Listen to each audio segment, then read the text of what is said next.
In a kingdom drowning in tyranny, a ruthless king ordered the arrest of a peasant girl for a single act of courage. He threw her into the darkest dungeon to be forgotten, certain he had silenced her forever.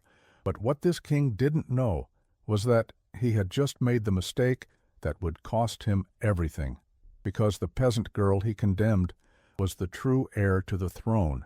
The rain that fell upon the kingdom of Eldoria was as relentless and unforgiving as the king who ruled it. In the small, forgotten village of Silverwood, it turned the paths to thick, greedy mud and seeped through the thatched roofs of humble cottages, a constant reminder of the misery that had taken root 15 years prior. This was the reign of King Valerius, a rule measured in heavy taxes and heavier silences. Fear was the air the people breathed, a cold mist that clung to them even inside their homes. On this day, the king's presence was felt more acutely than usual. His emissaries, a sour-faced troop of tax collectors led by a portly man named Heston, moved through the village square like vultures. Their fine leather and polished steel were an insult to the worn, drab wool of the villagers who watched from their doorways.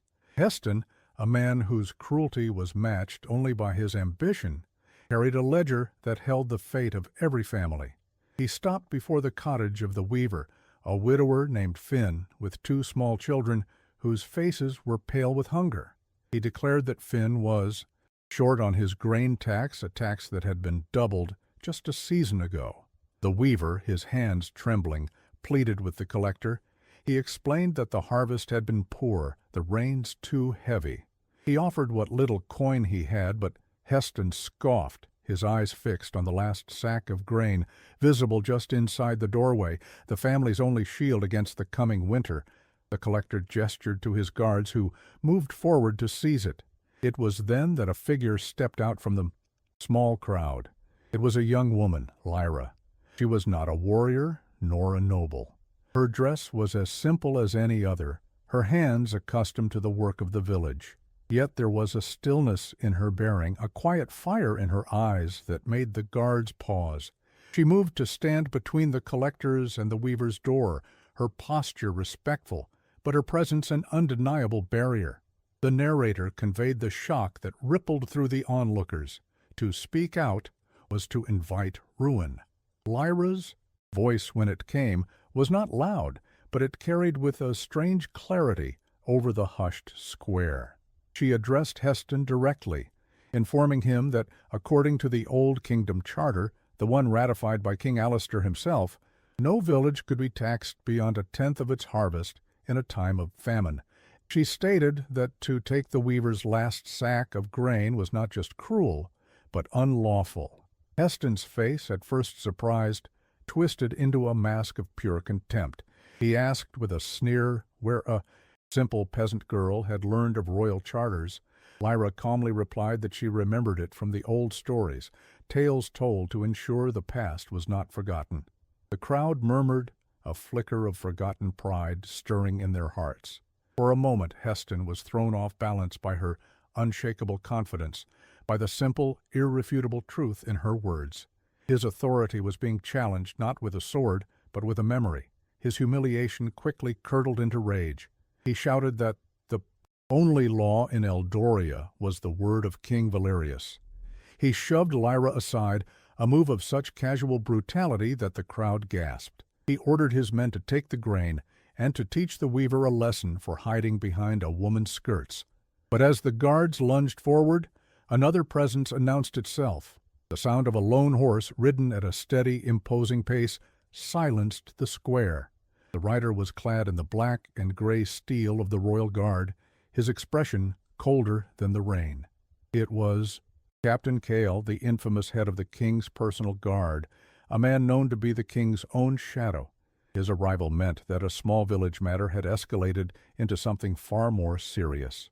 Heston, suddenly servile, rushed to the captain's side, explaining the situation and pointing a trembling, accusatory finger at Lyra. He accused her of sedition, of inciting the village to rebel against the king's decree. Captain Cale did not look at Heston. His gaze settled on Lyra, his eyes, analytical, utterly devoid of emotion. He saw not a woman, but a problem to be solved. He dismounted, his movements economical and precise. He walked toward Lyra, the mud seeming to shy away from his polished boots. The villagers shrank back, their brief moment of courage extinguished by the sight of the king's most feared enforcer. He did not speak to her. He simply looked her over, then turned to his men. His voice was low, yet it carried an absolute authority that brooked no argument. He commanded them to arrest her. The charge, he stated for all to hear, was treason. The word hung in the air, a death sentence. Lyra's blood ran cold, but she held his gaze, refusing to show the terror that gripped her heart. She had spoken the truth to stop an injustice, and for that she was being condemned. The guards seized her arms, their grips like iron vices. As they began to drag her away from her home, from the only life she had ever known, she cast one last look at her people. She saw their fear, their helplessness, their shame. And in that moment she knew that her fate was no longer her own. It was now a symbol of the kingdom's sickness. Lyra, the peasant girl from Silverwood, was now a prisoner of the crown, a traitor, destined for the capital. She was being taken to Citadel Thorn, the heart of the king's power, to face the man whose tyranny she had dared to question. Her small act of defiance had set in motion a chain of events that would lead her into the very crucible of power and intrigue, a place where secrets were currency and a forgotten memory could be the most dangerous weapon of all. The journey to Citadel Thorn was a blur of gray skies and muddy roads, each league taking Lyra further from everything she knew and closer to the heart of the kingdom's decay. The capital was not a place of wonder, but a fortress of cold, imposing stone. Its towers pierced the clouds like daggers, and its walls were stained with the soot of industry and the grime of fear. Lyra was not brought through the grand gates, but through a low, dark tunnel that led directly into the bowels of the royal castle, a place where the sun was a forgotten myth. This was the king's dungeon, a labyrinth of despair carved from the very rock upon which the citadel was built. The air that greeted Lyra was thick with the smell of damp earth, unwashed bodies, and a profound hopelessness that was almost tangible. Her cell was a small stone cage furnished with nothing but a fistful of damp straw and a bucket. Through the thick iron bars she could see other cells stretching into the gloom, each holding a shadowy figure lost in their own private misery. The only sounds were the rhythmic drip of water somewhere in the darkness, the scuttling of rats, and the occasional half-mad whimper that was quickly silenced.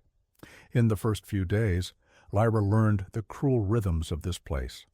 The guards were not merely enforcers, they were tormentors who seemed to relish their power over the powerless. They would spill the meager rations of watery broth just out of reach or whisper false promises of release to the desperate. She learned that any spark of defiance here was met with swift and disproportionate punishment, not always for herself, but for those around her. A lesson in collective suffering. Her attention was often drawn to the man in the adjoining cell. He was older, with a tangle of gray in his beard, and a gaunt frame that spoke of long years spent in this darkness. Yet, unlike the others who were visibly broken, he carried himself with a shattered kind of dignity. He never spoke, but one morning, after a guard had kicked Lyra's ration bucket, spilling its contents, the man silently pushed a small, stale piece of bread through the bars between their cells, a gesture of solidarity that felt more nourishing than any meal. Lyra accepted it with a grateful nod, a silent alliance formed in the depths of their shared confinement. The oppression reached its zenith on the 10th day of her imprisonment. A change in the atmosphere signaled the arrival of someone important. The guards, usually so arrogant, became tense and sycophantic. The prisoners, usually so listless, seemed to shrink further into the shadows. Torches were lit, casting long, dancing shadows down the stone corridor, heralding the arrival of King Valerius himself. He entered the dungeon flanked by Lord Vorlag and Captain Kyle, his boots echoing on the stone floor. He had a pallid complexion and restless, paranoid eyes that darted from cell to cell. Lord Vorlag walked beside him, a whispering shadow, his face a mask of cool, reptilian cunning. He walked the corridor, pausing to mock the prisoners. He told a man who was once a wealthy merchant that he hoped he was enjoying his new, more modest estate. He asked a former knight if he missed the sun. His words were poisoned darts, and his laughter a grating sound in the oppressive silence. Then his eyes fell upon Lyra.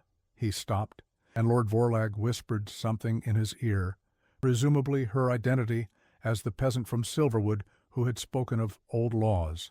A cruel smile touched the king's lips. He stepped closer to her cell, peering in as if observing some strange new animal. He told her that the old stories she loved so much were for children, and that in the real world there was only one story that mattered, his. He spoke of his strength, his absolute authority, and her complete and utter insignificance. The narrator described the storm that raged inside Lyra. She saw the man who had stolen a kingdom, who had starved its people, who had reduced justice to a word he could mock. An ocean of hatred churned within her, so powerful she feared it would show on her face. She held his gaze, forcing her expression to remain blank, her breathing even. She gave him nothing. She would not give him the satisfaction of her fear or her anger. Disappointed by her lack of reaction, the king scoffed and turned away, dismissing her as he would a fly. He and his retinue continued their tour, their torchlight and laughter eventually fading as they ascended back to the world of the living. As the darkness and silence reclaimed the dungeon, a new sound emerged. It began as a faint whimper from a cell further down the corridor, but soon grew into the heartbreaking, inconsolable sobbing of a child. It was a sound of pure, helpless sorrow, a distillation of all the suffering in that place. The sound pierced through Lyra's carefully constructed armor, touching a deep primal well of empathy within her. She could not offer the child food or freedom, but she knew she could not let that sound of utter despair be the only thing the child heard in the suffocating darkness. She had to offer something else, a different kind of story. The child's weeping echoed through the stone corridor, a sound that drilled into the very marrow of Lyra's bones. It was the sound of a spirit being broken, before it had ever had a chance to grow. The rules of the dungeon were clear. Do not draw attention, do not show compassion, do not make a sound. Survival depended on becoming as cold and hard as the stone that surrounded them. Yet, the narrator explained, some part of Lyra, the part that had stood up for a weaver in her village square, refused to obey. She could not let that child feel completely alone. Closing her eyes, she drew a breath and began to hum. It was not a conscious decision, but an instinct. The melody that emerged was the one her mother had used to soothe her own childhood fears, a tune as familiar to her as breathing. The narrator described the sound as it slipped through the iron bars of her cell, a fragile thread of beauty in a tapestry of ugliness. It was an intricate, ancient melody, full of sorrowful grace and a strange, lingering hope. It was nothing like the simple folk tunes sung in the taverns of Silverwood. It was a song from another time. A sudden hush fell over the nearby cells. The child's sobbing hitched, then softened, captivated by the unexpected sound. Even the rats seemed to still their scratching. For a brief magical moment, the dungeon held its breath, listening, but the most profound reaction came from the cell beside her. The narrator shifted focus to the grizzled man who had shared his bread. He had been slumped against the wall, a picture of weary resignation. At the first notes of the lullaby, his entire body went rigid. His head snapped up. His eyes, once dull with despair, now blazed with a wild, incredulous light. The stale crust he had been saving fell from his numb fingers, forgotten. He pushed himself off the wall, his movements clumsy with a desperate urgency, and pressed his face against the cold iron bars, straining to hear. To be certain, he was not just hearing a song. He was hearing a ghost. His voice, when it finally came, was a raw, broken whisper, a sound torn from a throat long accustomed to silence. The narrator reported his question, fraught with a terrifying hope.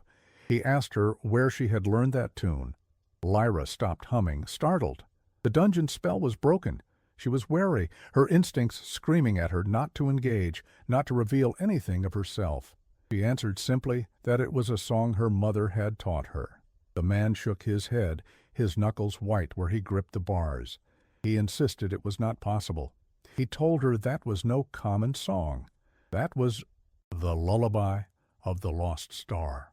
The name struck a chord deep within Lyra, a faint, dissonant echo from her mother's strange bedtime stories. The narrator described the man's words tumbling out, faster now, stronger, fueled by an impossible idea.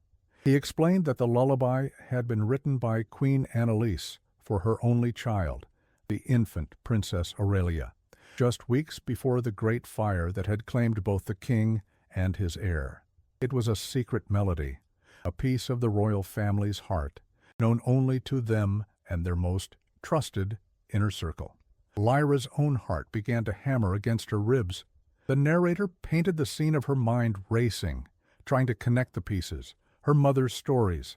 They had always been about a good king betrayed, a fire, and a lost princess she called the Star Child. They had felt like fairy tales, warnings about the cruelty of the world. Now, hearing this man speak, they felt chillingly real. He pressed on, his voice dropping lower, more intense. He told her the princess was gone, believed to have perished in the flames set by the usurper, Valerius. But the queen, in her wisdom, had given her child a secret mark of legitimacy, a final proof of her bloodline, a gift from the heavens themselves. The narrator described the world narrowing for Lyra until it was only the man's desperate eyes and his next fateful words. He asked the final terrifying question. He asked if she carried a sign. If, by some impossible miracle of the gods, she bore a birthmark on her shoulder, a small, perfect star. Time stopped. The dripping water, the distant moans, the very air itself seemed to freeze. The narrator followed Lyra's hand as it rose, trembling uncontrollably. It was not her own. It moved with a will of its own, guided by a dawning horror and a sliver of impossible truth. She hooked her fingers into the rough collar of her tunic and pulled it aside. She tilted her head, her hair falling away, and looked down at her own skin. There, on the pale curve of her shoulder, was the mark she had borne her entire life. A small, elegant cluster of darkened skin in the perfect shape of a five-pointed star. A mark she had never thought anything of. A mark her mother had always warned her to keep hidden. The narrator conveyed the silent, violent explosion in her mind. Every story, every warning, every strange piece of her childhood slammed into place. The lullaby, the star child, the usurper king, her mother who was not her mother, had not been telling her fairy tales. She had been teaching her history, her own history. A single defining truth burned through the fog of her life with the searing clarity of a lightning bolt. The man in the cell had a name. He was Sir Calin, her father's most loyal commander, imprisoned for 15 years for refusing to bend the knee to the man who murdered his king. And she had a name. Not Lyra, the peasant girl from Silverwood. Her name was Aurelia, Princess Aurelia of the House of Alistair, the true heir to the throne of Eldoria. She looked up, her eyes meeting Sir Caelin's through the bars. He saw it in her face, the confirmation, and a single tear traced a path through the grime on his cheek. The shock was still a physical blow, leaving her breathless. Her world tilted on an axis she never knew existed. The narrator explained her final thought as she stood there, trembling in the dark. Her identity, this secret she never knew she had, was the very thing that would get her killed, if the king ever found out. But as she looked at the hope dawning in Sir Caelin's eyes, another thought took root. It was not just a death sentence, it was a weapon.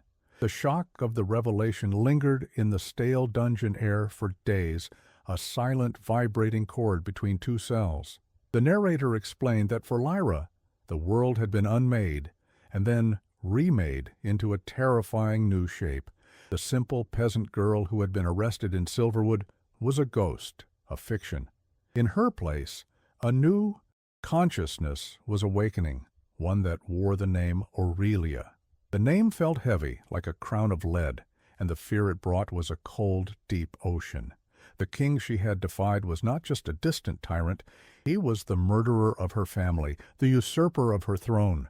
Her life was a lie, and the truth was a death sentence. But as the initial terror subsided, something else began to crystallize in its place. It was a rage, cold and pure, forged in the fires of her father's murder and tempered by the 15 years of injustice her people had suffered.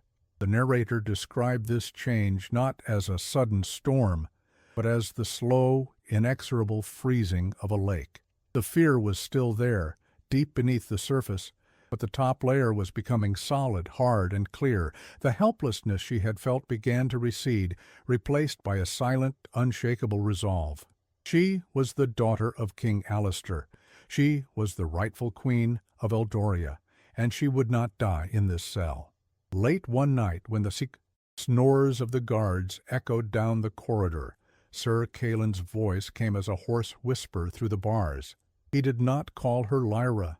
He addressed her with a formal reverence that made her shiver, telling Her Highness that he had not allowed himself to hope for 15 years, but now he would serve her until his last breath. It was the first time she had been acknowledged as who she was, and in that moment she accepted the mantle. She whispered back, her voice no longer that of a frightened girl, but of someone accepting a grave responsibility. Their secret council began.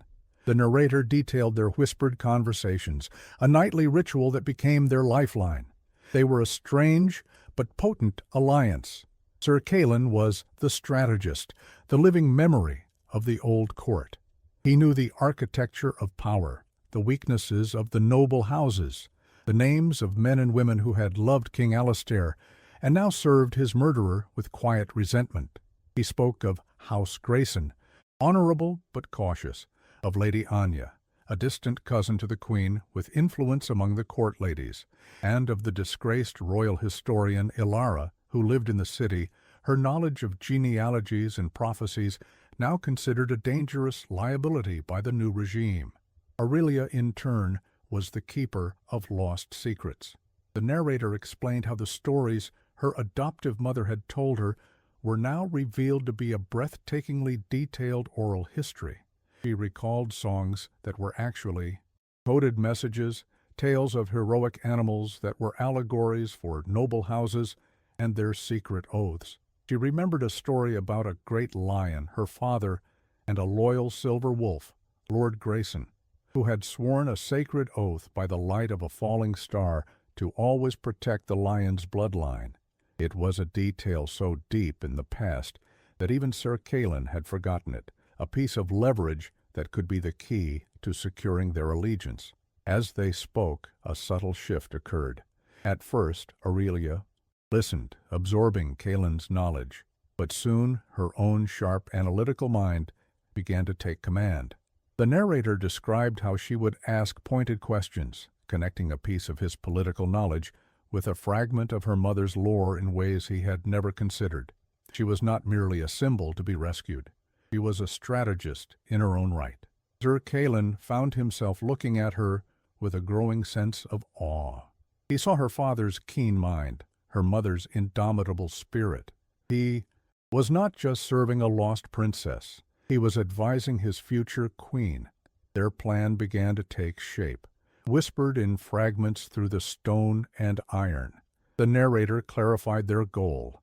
A simple escape was pointless. She would be hunted down as a peasant fugitive. A rebellion of the common folk would be a bloodbath. Their strategy had to be a dagger aimed at the heart of Valerius's power, his claim to the throne. They would not raise an army of swords, but an army of doubt. Their weapon would be the truth itself, deployed with surgical precision to turn the court against the usurper. But the plan was impossible while they remained in the dungeon. They were ghosts, their voices unable to reach beyond the stone walls. They needed a way out, not through force, but through cunning. Aurelia fell silent for a long time one night, her mind sifting through every piece of knowledge she possessed, from the grand histories of kings to the simple wisdom of her village. The narrator described the moment an idea sparked. It came not from a royal tale, but from her life as Lyra, her knowledge of herbs. She turned to Sir Calin, her eyes gleaming in the dark. She whispered her first command, her first concrete move in this deadly game. She explained that there was a specific herb, nightroot, that when crushed and inhaled could produce the symptoms of a severe lung fever, a sickness the castle guards feared. But she also knew the simple antidote. She would get out of this. Sell, she explained, not as a princess, but as a peasant girl with a useful skill. She would make them believe she was a healer. She would make them move her. The first step of their audacious plan required a small miracle, and the dungeon, in its own grim way, provided it. The narrator described a patch of sickly green moss growing in the corner of Aurelia's cell, nurtured by the perpetual dampness. One morning, while pacing the small confines of her cage, she spotted it, a thin, wretched-looking plant, with a dark gnarled root barely visible in the grime. It was nightroot, a weed to most, a poison to the knowledgeable. But to Aurelia it was the key to a door she had to unlock. She waited for the dead of night, when the guards were lazy and the darkness was her ally, and carefully harvested her prize. Her performance began the following evening, just before the guards started their rounds with the meager meal.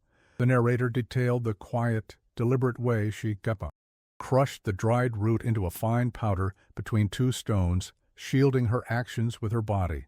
With a deep breath, she inhaled the dust.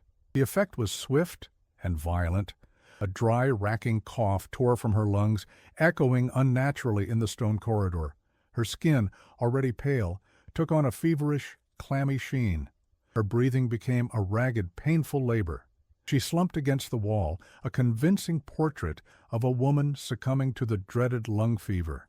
The reaction was immediate. The prisoners in the nearby cells shuffled away from her, their own misery forgotten in the face of a new, contagious threat. When the guards arrived with the food, they stopped short, their expressions of bored contempt shifting to alarm. They shoved her bowl through the bars and backed away quickly, whispering fearfully to one another about plague. The narrator explained that this was precisely the reaction Aurelia had counted on. In a place like the dungeons, disease was a more terrifying enemy than any rebellion. The news of a plague-ridden prisoner traveled fast. It did not bring a healer, but a grizzled, cynical man-at-arms, the dungeon's overseer. He peered at Aurelia, his face a mask of disgust. He saw not a person, but a problem that could spread and complicate his life. The narrator conveyed his thoughts. His first instinct was to simply leave her to her fate, to let the fever burn itself out along with its victim. It was the simplest solution. It was then that Aurelia made her second move.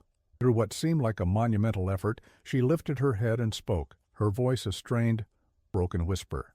The narrator reported her words, not a plea for help, but a statement of fact.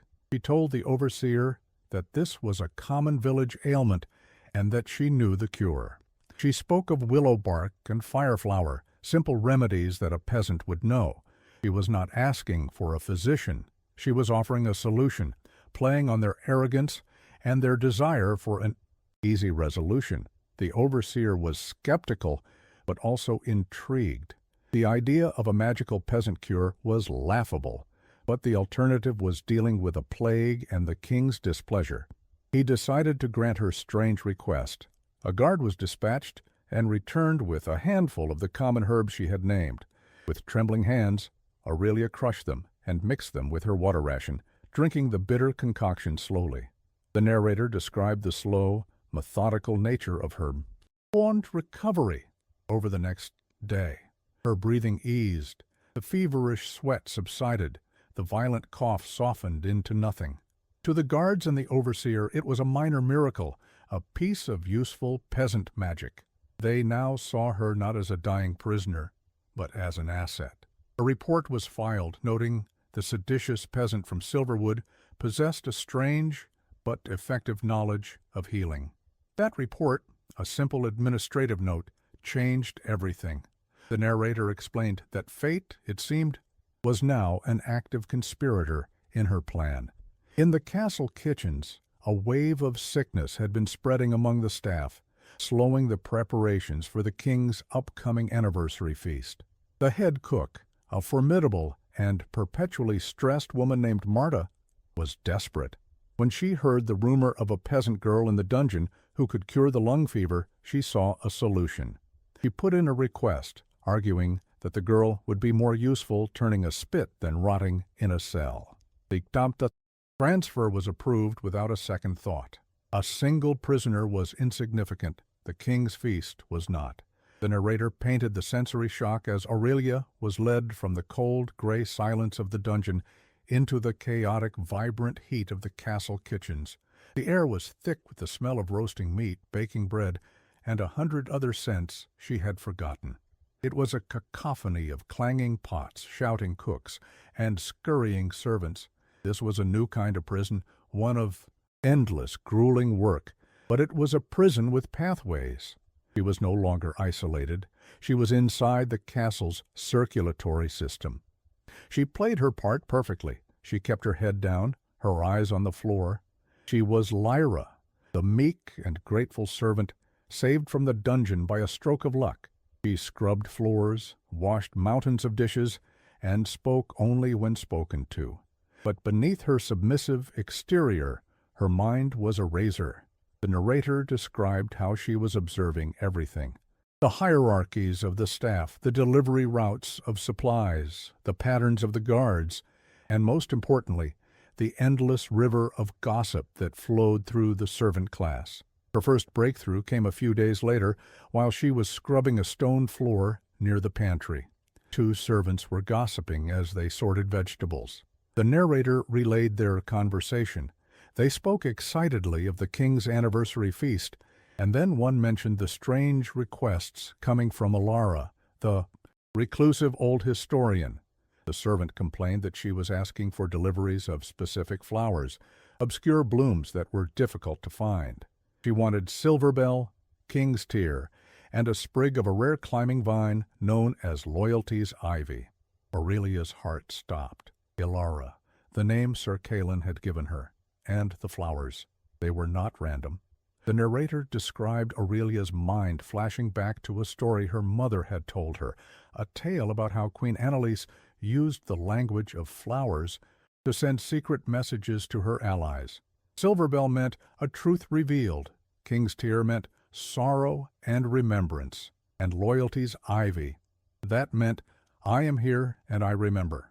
Ilara was not just decorating her study. She was sending a signal, a call into the darkness, hoping a friend of the old crown would see it. Aurelia now knew how to answer. The knowledge Aurelia now possessed was a fire in her veins, demanding action. Her target was clear. Ilara, the disgraced historian, the keeper of legitimacies. Her method, learned from the ghost of her mother, would be the silent, elegant language of flowers. The narrator detailed the calculated risks Aurelia took over the next few days. She volunteered for the most unpleasant chores, the ones that took her outside to the waste piles near the castle gardens. Under the cloak of pre-dawn darkness, she moved like a shadow, her hands, once soft, now calloused from kitchen work, gently plucking the specific blooms she needed. A single white rose for a heart that remembers, a sprig of rosemary for remembrance, and at its center, a single defiant sprig of star blossom, a rare flower whose meaning was known only to the old houses. The bloodline endures. She arranged them in a small, crude clay pot she had found, and gave it to a young kitchen boy, telling him it was a gift for the old historian, a small token to brighten her dusty rooms. The boy, unsuspecting, delivered it along with Ilara's lunch tray. The narrator then transported the scene to Ilara's study, a room that smelled of aging paper and forgotten time. Ilara, a woman whose sharp mind was hidden behind a facade of frail eccentricity, received the tray with indifference. But then she saw the flowers. Her breath caught in her throat. It was not a random assortment. It was a message, a response. She saw the rose, the rosemary, and then the star blossom. Her hand trembled as she touched the delicate petal. After 15 years of silence, someone had answered her call. Hope, an emotion she had long since buried, surged through her with the force of a tidal wave. Ilara did not act rashly. She had survived Valerius's reign by being invisible. The narrator explained her method. She would not speak the truth aloud, but she would make the kingdom whisper it. From a locked chest, she retrieved an old, yellowed scroll. She spent a night meticulously crafting a new prophecy in an archaic script, a masterpiece of forgery that would fool the most learned scholars. It spoke of a time of great sorrow, when the land would cry out under the heel of a false king. But it also spoke of hope, of a lost star that had fallen to earth, hidden in clay, that would rise again to reclaim the sky and bring back the light. The next day, she visited the city's largest market, disguised as a simple woman selling old books. She accidentally sold the scroll for a pittance to a well-known merchant, a man famous for his love of gossip and intrigue. As she had predicted, within a day, the words of the lost star prophecy were being whispered in every tavern, every alley, and every home in the capital. It was a story people were desperate to believe, a secret spark of rebellion that warmed their cold, frightened hearts. The whispers inevitably found their way through the thick stone walls of the castle and into the ears of the king. The narrator described the effect of the prophecy on King Valerius. It was like a poison seeping into his mind.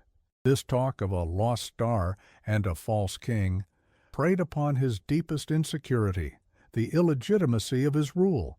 He became consumed by raging paranoia, seeing assassins in his own shadow and traitors in his most loyal men. He drank heavily, his mood swinging from violent rage to sullen despair. The court, once a place of calculated intrigue, became a pit of raw fear, subject to the whims of a fracturing tyrant. Lord Vorlog watched the king's descent with cold, pragmatic disapproval. The narrator explained that Vorlog did not believe in prophecies, but he believed in the power of perception.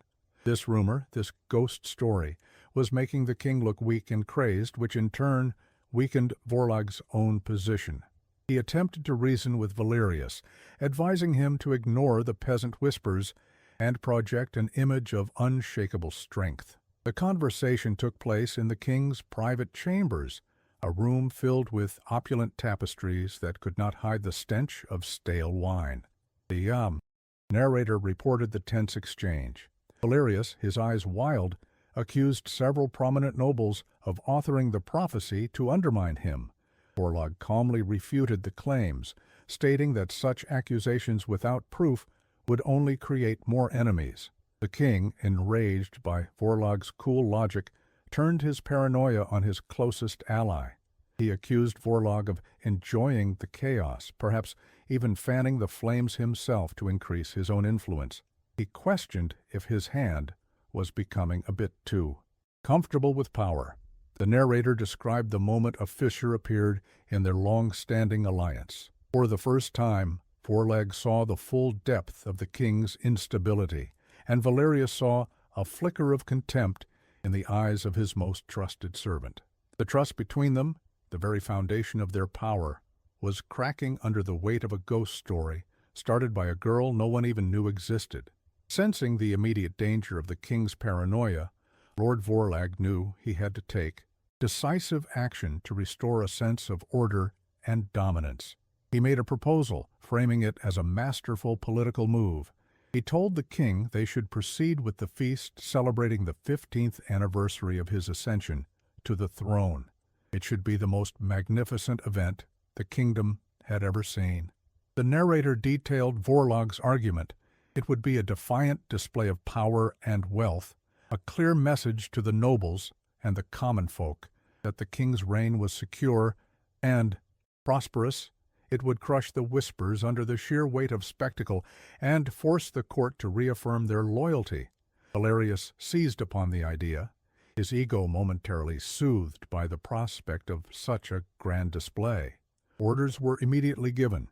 The great hall was to be draped in silks and gold, and preparations for a feast of unprecedented scale began. The narrator concluded the scene with the image of the castle being thrown into a flurry of activity. Lord Vorlag believed he was setting a stage for the consolidation of the king's power. He had no way of knowing he was, in fact, building the perfect stage for its complete and utter destruction. For Aurelia, listening to the excited gossip in the kitchens, it was the answer to a prayer she had not dared to make. The great hall of Citadel Thorn was a masterpiece of deception. The narrator described it as a cavern of glittering lies, draped in silks the color of blood and gold, lit by 1,000 candles that did little to warm the cold ambition in the air. Lords and ladies, adorned in jewels that could feed a village for a year, laughed too loudly and offered toasts to the man seated on the high throne. King Valerius, clad in black velvet, soaked in the adulation, his paranoia momentarily soothed by this grand spectacle of his own power. Beside him, Lord Vorlag watched with a satisfied expression, convinced that his plan to quell the foolish rumors was a resounding success. Among this sea of opulence moved Aurelia, a ghost in a simple gray servant's tunic. The narrator detailed her movements, calm and precise, as she refilled wine goblets and cleared away plates. No one paid her any mind. She was part of the scenery, as invisible as the air. But beneath her placid exterior, her heart was a steady drumbeat of purpose. The fear she had lived with for so long had been burned away, leaving only a cold, clear resolve. Tonight she was no longer a victim. She was the executor of a sentence that had been 15 years in the making. The evening wore on, a pageant of feigned loyalty. A court bard sang a long, fawning ballad about the king's wisdom and strength, earning a purse of gold for his efforts. As the final notes of the lute faded and applause echoed through the hall, Aurelia's eyes found Lady Alara. The old historian, seated amongst the minor nobility, looked small and frail, but her eyes were sharp. At that moment, as if overcome by a small coughing fit, Alara brought a white silk handkerchief to her lips. It was the signal. The time had come. The narrator described Aurelia setting down her tray of empty goblets. She took a single, steadying breath and walked from the shadows along the wall into the open space in the center of the hall. The movement was so unexpected that several conversations faltered as nobles turned to look at the servant girl who had so brazenly claimed the floor. Before anyone could order her away, she opened her mouth and began to sing. Her voice, clear and pure, sliced through the noise of the feast. It was not loud, but it carried a piercing, emotional weight that seized the attention of the entire room. She sang the lullaby of the lost star. The narrator painted the immediate staggering effect of the song. The servants froze in place, platters held mid-air, their faces pale with a shocking recognition of the melody from the whispers of the prophecy. The older nobles, those whose memories stretched back before the fire, went rigid. Lord Grayson's wine goblet slipped from his fingers, shattering on the stone floor. They looked at each other across the tables, a silent, stunned question passing between them. At the high table, Lord Vorlag's smug satisfaction vanished, replaced by a mask of cold, horrified understanding, and King Valerius, his face draining of all color, shot to his feet, his chair crashing backward. He knew that song. It was the melody that had haunted his nightmares for 15 years. He bellowed with rage, his voice cracking. He screamed for his guards to seize the insolent creature, to cut out her tongue. Several royal guards, loyal to their paymaster, started to move forward. But as they did, a new figure emerged from the archway of the main entrance, stepping into the torchlight. It was Sir Calin. He was no longer the broken prisoner from the dungeon. He stood tall and straight, clad in the gleaming silver and gray armor of King Alistair's royal guard. a relic of a bygone era of honor. His voice, strong and resonant with righteous fury, boomed through the now silent hall. The narrator reported his words, each one a hammer blow against the king's authority. He declared that the woman who sang was the only person in the 7 kingdoms with the right to that melody. He pointed his gauntleted hand at her, his voice ringing with absolute conviction, as he gave her back her name. He called her Princess Aurelia of the House of Alastair, first of her name, the true heir to the throne. Of Eldoria. A collective gasp swept the room. The chaos was immediate. Valerius, his face purple with rage, screamed that it was a lie, a traitorous trick. He called Sir Calin a madman and the girl a charlatan. The hall was a tinderbox about to explode. In the center of it all, Aurelia stood, a pillar of calm. In response to the king's frantic denials, she performed her final simple act. With all eyes upon her, she reached up and slowly, deliberately, pulled aside the rough collar of her servant's tunic. The narrator described the star-shaped birthmark on her shoulder, a small, dark constellation against her pale skin. It was unmistakable. It was the star from the prophecy. It was the proof. At that sight, Lord Grayson, the silver wolf, rose from his seat, his face a mask of awe and shame. He remembered his oath. Other nobles from old houses rose with him, their allegiance visibly shifting before the entire court. The foundation of Valerius's power crumbled into dust in a single breathtaking moment. The king, seeing his reign dissolving before his very eyes, was consumed by a primal fury. The narrator described the mask of royalty falling away, revealing the desperate tyrant beneath. With a guttural scream of pure hatred, he did not order his guards, but instead drew his own gleaming sword. The royal guard hesitated, their loyalties fractured, caught between the screaming usurper and the man in the old guard's armor. Valerius, ignoring Calin, lunged forward. His eyes locked on the source of his ruin, his sword aimed directly at the heart of the unarmed girl who had just reclaimed her kingdom. King Valerius lunged, his face a mask of primal fury, his sword a silver blur aimed directly at Aurelia's heart.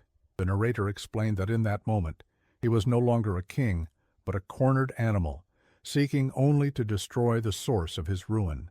But the space between them was crossed in a heartbeat, not by Aurelia, who stood her ground unmoving, but by Sir Calin.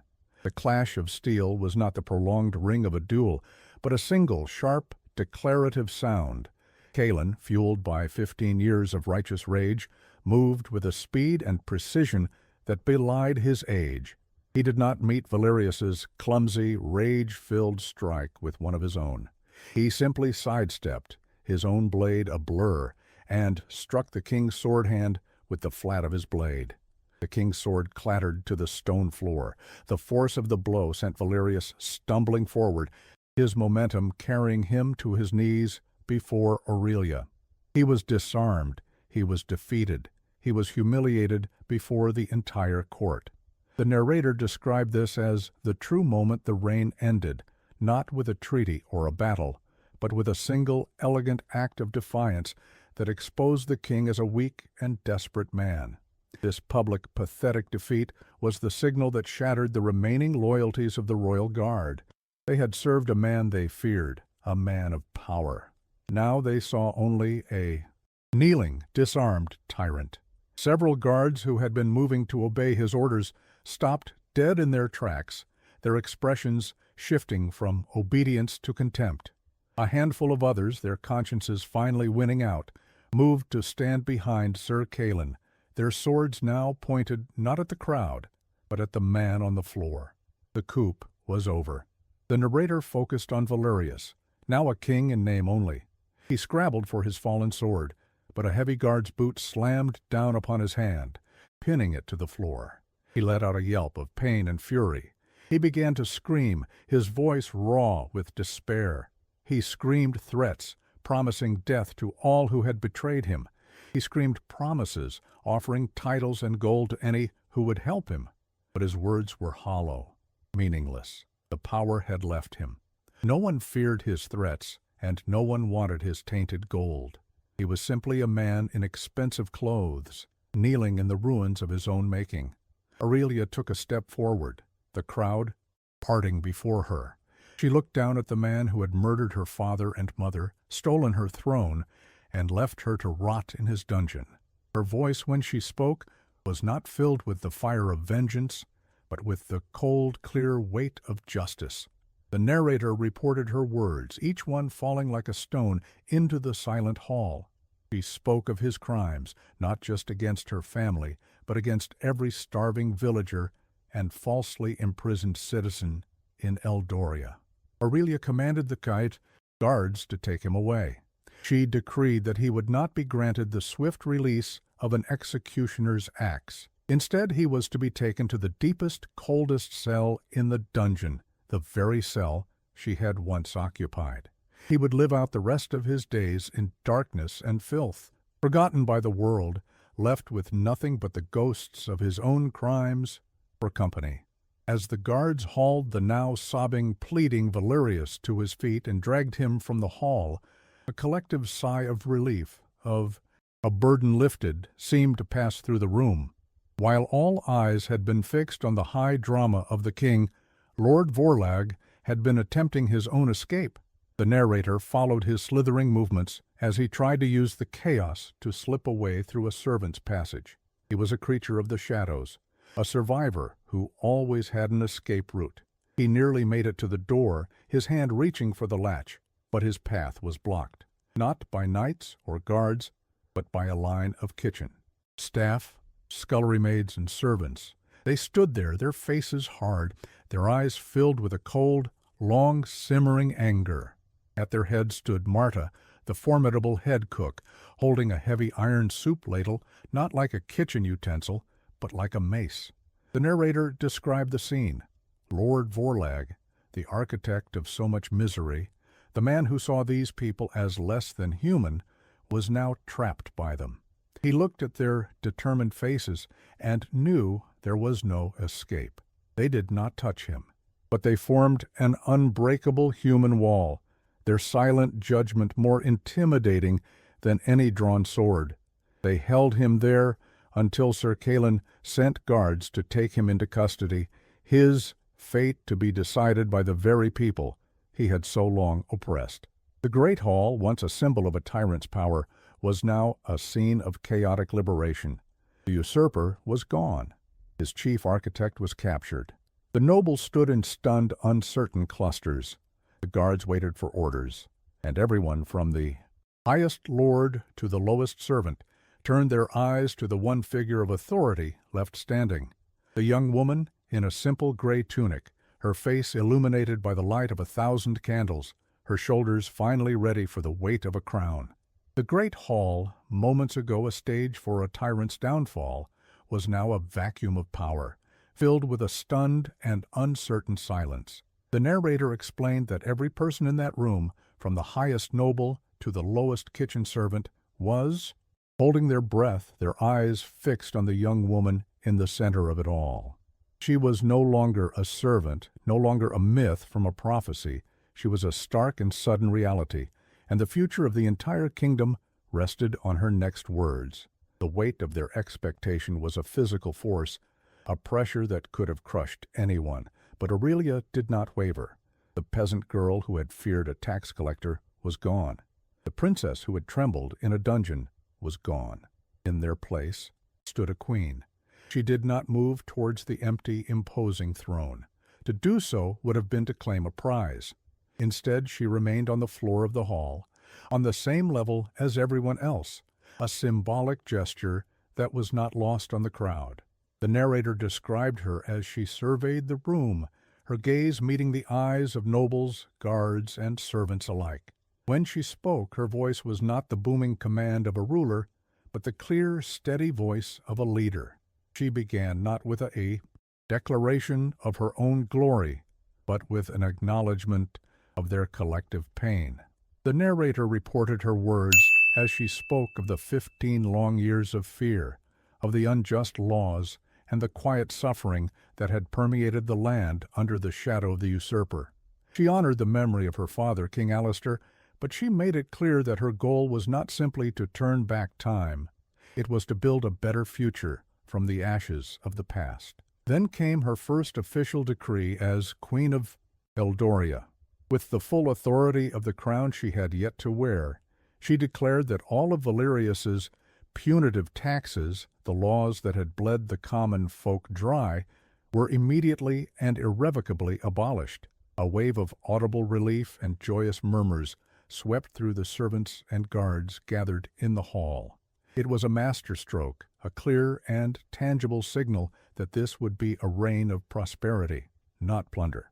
She was showing them that she had not forgotten the struggles of the weaver in silver wood, that she remembered what it was to be hungry.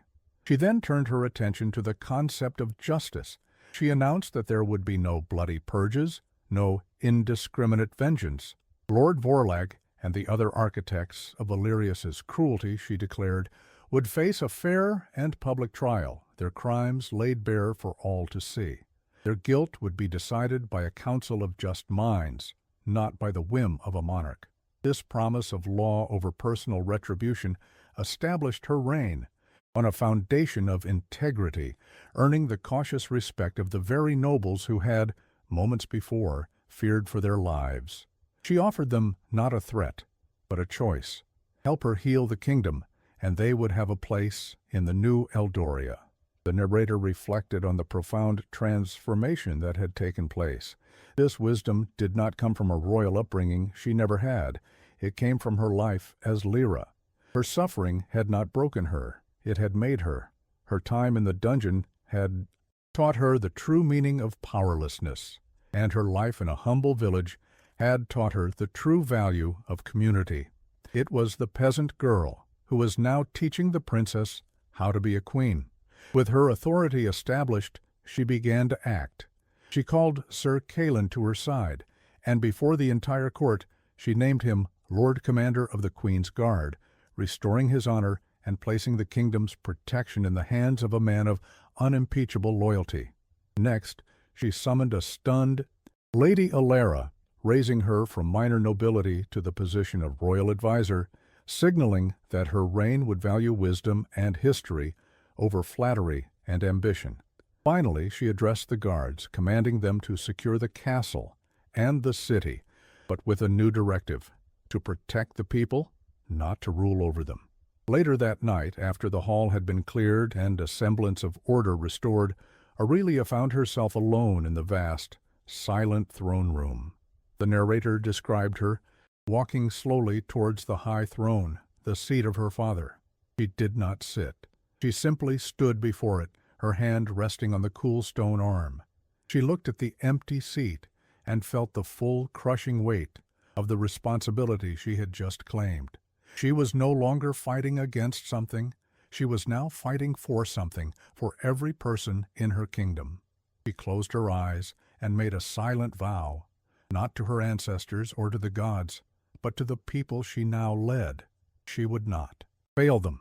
As the first light of a new day streamed through the high windows of the throne room, it illuminated not a scene of chaos, but one of quiet, purposeful resolve. The narrator concluded that the battle for the throne was over, but the long, arduous task of governing, of healing the deep wounds of the past, and rebuilding a just and prosperous kingdom had only just begun. The dawn was breaking on the first day of the reign of Queen Aurelia. The narrator began the final chapter not with the darkness of a dungeon, but with the bright, warm sunlight of a new era. A year had passed since the night the usurper king had fallen. The kingdom of Eldoria was transformed. The scene opened on the great market square of Citadel Thorn, the same square that had once been gray with fear. Now it was a riot of color and life. Merchants hawked their wares with cheerful shouts. Farmers displayed baskets overflowing with a bountiful harvest, and the sound of children's laughter mixed with the music of a traveling minstrel. The people were well fed, their clothes were mended, and their faces held not the haunted look of oppression, but the open, easy expressions of hope. The Queen's Guard moved through the crowd, but they were not figures of terror. The narrator described them as protectors, their silver and gray armor a symbol of security, not a threat. Lord Commander Kalen, his face no longer gaunt but filled with a quiet pride, paused to return a dropped toy to a small child, receiving a beaming smile in return. The guards were part of the community, not above it. This was the peace Aurelia had built.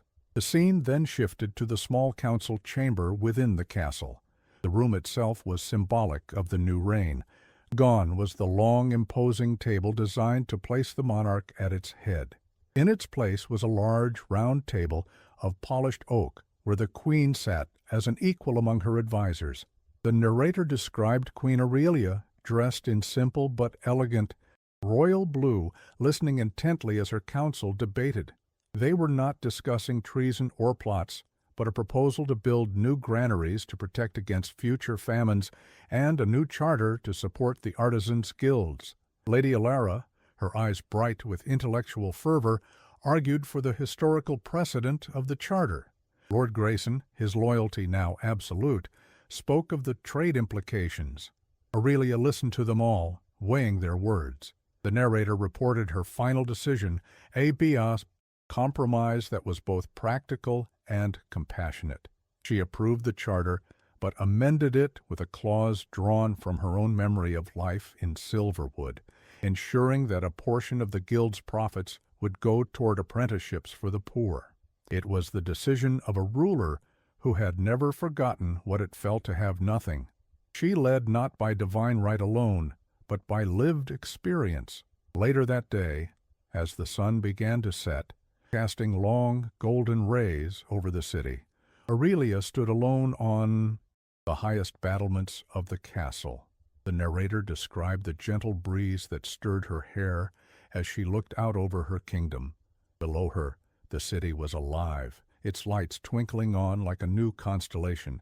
It was a city at peace, a kingdom healing, a people looking toward the future. This was the view from the other side of the fire, the other side of the pain.